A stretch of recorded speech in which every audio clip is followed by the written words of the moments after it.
The young and the restless spoilers Daniel and Billy paced in the dimly lit corridor, their footsteps echoing against the cold concrete floor. They kept repeating Phyllis's name in hushed, anxious tones. Although neither of them was entirely sure if she had been abducted or had simply chosen to vanish, the uncertainty was slowly gnawing at their resolve. Their mission, an intricate web of underground operations and dangerous liaisons, hinged on every member fulfilling their part. But now, with Phyllis missing, doubts began to seep into their conversation. "You'd think she'd have returned by now," Billy muttered bitterly, his voice edged with frustration. "We can't just leave the job hanging. What if she's purposely delaying everything?" Daniel's eyes, dark and contemplative, flickered with a mix of worry and determination. "We have no choice but to press on. Every minute counts," he replied, though even he was not entirely convinced. The task at hand was not just another routine operation, it was a battle against an unseen adversary orchestrating a deadly game. Elsewhere, in a different section of the sprawling labyrinthine building, Phyllis and Sharon were locked in a heated argument. The tension between them had reached its peak. Their voices, raised in anger and despair, reverberated off the walls. Sharon, ever the loyal follower of the game's ruthless mastermind, insisted on adhering strictly to the given orders. Every directive was a lifeline, a thread connecting them to the promise of eventual rescue. In contrast, Phyllis had grown defiant. Her eyes burned with a fierce intensity as she argued that sometimes, survival demanded breaking away from the prescribed rules, even if it meant risking everything. "We can't keep doing this, Sharon," Phyllis shouted, her voice trembling with a mix of anger and desperation. "Every second we waste waiting for permission is a second that could be our last. I'm tired of playing by someone else's rules. I'm willing to risk death if it means escaping this nightmare." Phyllis's agitation reached a climax as she scanned the room for something, a weapon, a tool to force her way out. Her gaze landed on a sturdy wooden chair sitting near a battered window. Without hesitation, she lunged forward, seizing the chair. "Listen to me, Sharon. I'm going to break this window and call for help. Someone has to hear me." Her voice rose to a piercing scream that filled the room, a desperate cry for rescue that resonated through every fiber of her being. Before the chair could connect with the window, Sharon rushed forward and wrapped her arms around Phyllis, holding her back with a firm but gentle grip. "Calm down," she pleaded, her eyes softening with empathy and concern. "There's no need to throw everything away. We're not lacking for resources here. We can buy ourselves more time. Trust me, if we stay calm, if we hold on just a bit longer, our allies will come for us." In the silence that followed, Sharon's mind drifted back to the darkest chapter of her own past. With a shaky breath, she began to recount the harrowing tale of her abduction. "I know what you're feeling," she said softly, her voice laden with memories of pain and isolation. "I was kidnapped by Ian Ward and Jordan. I was chained alone in a cold, dark room for over a week. Every minute in that darkness felt like an eternity. I thought I would never see the light again." Her eyes glistened with unshed tears as she continued, "But I survived. I fought against the despair that threatened to consume me. I held on to the hope that someone, anyone, would come to rescue me. And eventually, they did. I was saved, not because I surrendered, but because I endured, even in the face of overwhelming odds." Phyllis listened, her anger gradually subsiding into a deep, reflective sorrow. The sound of Sharon's recollection was like a lifeline, a reminder that even in the worst moments, there was always a glimmer of hope. The two women stood together, united by shared experiences of betrayal and survival. In that fragile silence, Phyllis's defiance gave way to tears.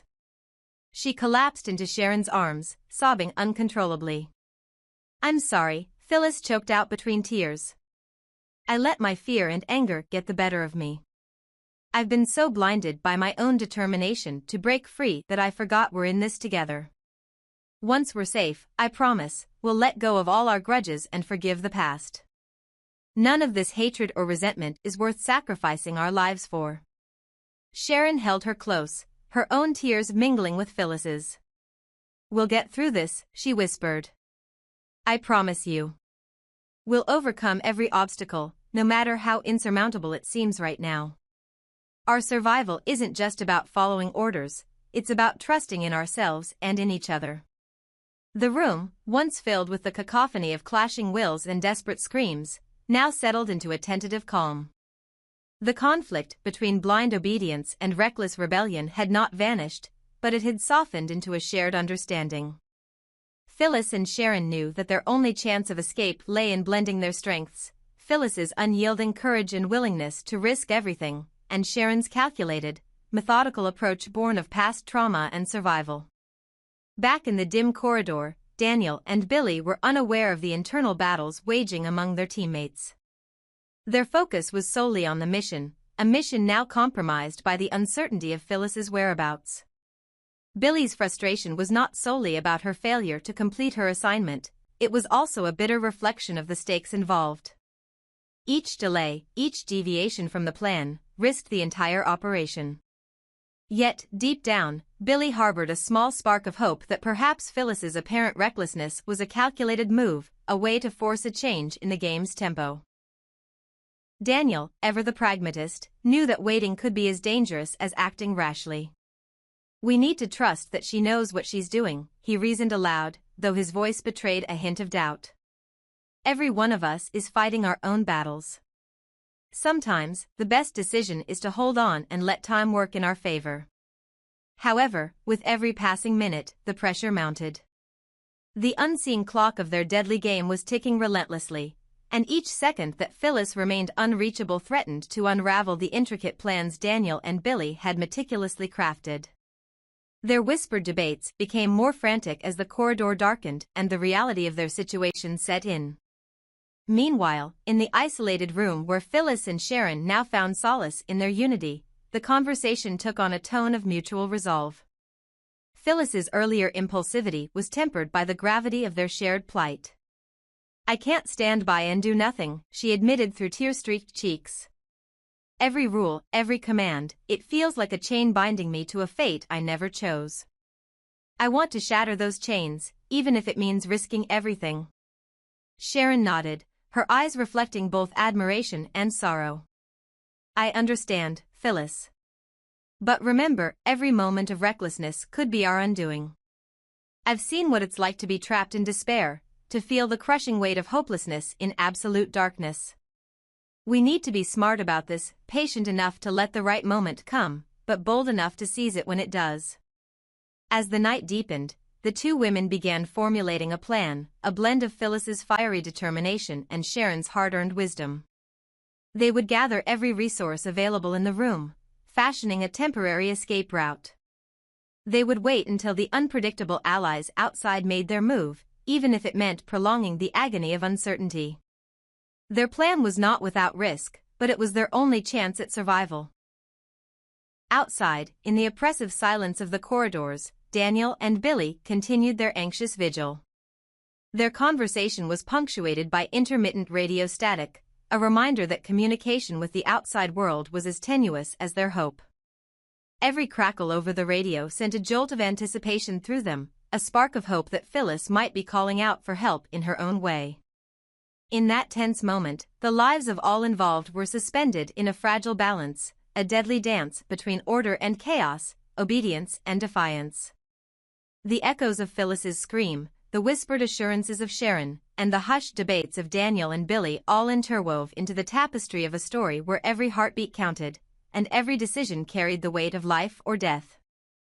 And so, in that bleak and uncertain landscape, two paths converged, one paved by strict adherence to the rules of a perilous game, and the other by the raw, unyielding desire for freedom. Both were driven by the same unspoken truth, the desperate need to survive. As the hours crawled by, the bonds between the comrades grew stronger, forged in the crucible of shared adversity. In the end, whether fate would deliver them a rescue or leave them to navigate the labyrinth of their own making remained unknown. But in that moment, amid the chaos and the fear, Phyllis and Sharon, along with Daniel and Billy, clung to the hope that after the storm, forgiveness would prevail, and every slight, every moment of anger and despair, would be washed away by the promise of a new dawn. In the dim light of a secretive backroom in Genoa City, Victor Newman sat across from Michael Baldwin at a heavy oak table. The air between them was thick with tension and covert intent. Their clandestine meetings had become a necessary evil, a way to exchange vital information without drawing unwanted attention. Tonight's conversation centered on a mysterious figure, Dumas. Michael leaned in, his voice low and measured. Victor, you know there's something unsettling about Dumas. There's a growing rumor that he's closely linked to Damian, Michael confided. I've heard whispers that he might be orchestrating moves from behind the scenes. Victor's eyes narrowed as he mulled over the implications. Damian, he murmured, the name heavy with unspoken history and danger. We need to know everything about him. Who is he? And what exactly is his role in Los Angeles? His tone was resolute. This wasn't just idle curiosity. It was a mission that could tip the scales in a dangerous game of power and deceit. Elsewhere, in the bustling corridors of Newman Enterprises, Lily Rhodes paced the polished floors with a determined gait. Her mind was set on one thing, ensuring Victor completed his mission. With the stakes at an all-time high, Lily had taken it upon herself to push him in the right direction. Victor, she said over the phone in a hushed yet insistent tone, you must uncover every detail about Damian. I need to know, who is he, and what's his reputation in Los Angeles? Is he just another thug, or is there more beneath the surface, a criminal mastermind perhaps? Her voice carried both urgency and care, a reminder that sometimes the harshest commands came from those who only wanted to protect the greater good. Victor knew that the mission demanded more than just a surface-level investigation. Los Angeles was a city where shadows stretched long and secrets were currency. Damian's name was whispered among those who trafficked in power and illicit deals. Rumors had it that he was a notorious figure, an enigma wrapped in layers of criminal connections and personal vendettas. But details were scarce, and every bit of information could be the key to dismantling an emerging threat. Back at the meeting, Victor and Michael delved deeper into the murkiness of Dumas's involvement. Dumas has always been a wild card, Michael observed, his gaze unwavering. If he's entangled with Damian, then our adversaries are more dangerous than we thought. His network in Los Angeles could be vast, and his influence subtle but far-reaching. We need to track him down before his operations expand further. Victor, ever the strategist, scribbled notes on a small notepad, mentally cataloging every detail Michael provided. Their conversation was laced with the weight of consequences. One wrong move could unleash chaos. The stakes were high, and as the night deepened, the narrative of betrayal and ambition wove its way through the lives of those at the center of this unfolding drama. Meanwhile, a different kind of storm was brewing at Jabo Cosmetics. Diane Jenkins and Jack Abbott found themselves locked in a bitter struggle, a clash of ideologies that threatened not only their personal relationship but also the delicate balance of power at Jabo. The tension had been simmering for weeks, manifesting in heated boardroom debates and whispered exchanges in the hallways. In one such confrontation, Jack's frustration spilled over. "Diane, you're interfering in every decision I make," he snapped during a particularly contentious meeting. His voice echoed in the spacious conference room, drawing the attention of colleagues who quickly fell silent. "I know you mean well, but I need to run things my way at Jabo. I'm trying to build something here, and your constant meddling makes it impossible for me to enjoy the process." Diane, always the consummate professional, struggled to balance her own vision with the need to support Jack's authority. "I'm not trying to undermine you," she countered, her tone edged with both exasperation and hurt. "I only want to see Jabo succeed. My experience and instincts have saved this company more times than I can count. But if you won't let me help, then I can't stand by and watch decisions be made that I know are wrong." Jack's eyes softened for a moment, betraying the weariness that came from years of power struggles and personal betrayals. "Diane, I understand your passion," he sighed. "But sometimes, you have to learn to let go. Enjoy life, for heaven's sake. Trust my decisions, even if they're not perfect. Jabo isn't just a company, it's a part of who I am." And I need you to respect that, to have faith that I'm doing what's best for us. For a long moment, silence fell between them, a fragile truce in a storm of conflicting wills. Jack's plea was not merely for professional autonomy but for personal validation, a desperate request for Diane to step back and allow him the space to lead in his own way. Their dynamic was as complex as the empire they were trying to build, marked by a fine line between love and rivalry. As the night wore on, both storylines continued to unravel in parallel. Victor's mission to expose the dark underbelly of Los Angeles and to unearth the true identity of Damian took him into the depths of the city's criminal underworld. He navigated a labyrinth of secret meetings and coded conversations, each encounter peeling back layers of deceit. Every whispered conversation and every stolen document hinted at a larger conspiracy, one that might connect back to the enigmatic Dumas. The more Victor learned, the more he realized that Damian was not merely a common criminal. Instead, he appeared to be a cunning operator with ties that extended into high society, a man who moved in the shadows and whose actions could potentially destabilize entire networks of power. Victor's inner turmoil was compounded by the pressure of Lily's expectations. Her voice on the phone was a constant reminder of the stakes. "We're counting on you, Victor. Los Angeles holds more secrets than you can imagine. And if Damian is as dangerous as the rumors say, every moment we delay could cost us dearly," she urged, her words both a challenge and a source of motivation. In those moments, the weight of responsibility pressed down on him like a heavy cloak. Yet, even as the danger loomed, Victor's resolve hardened. He vowed to leave no stone unturned in his quest for the truth. Simultaneously, the tension at Jabo was evolving into a more reflective phase. Diane and Jack, despite their ongoing quarrels, began to recognize that their differing perspectives might actually be complementary.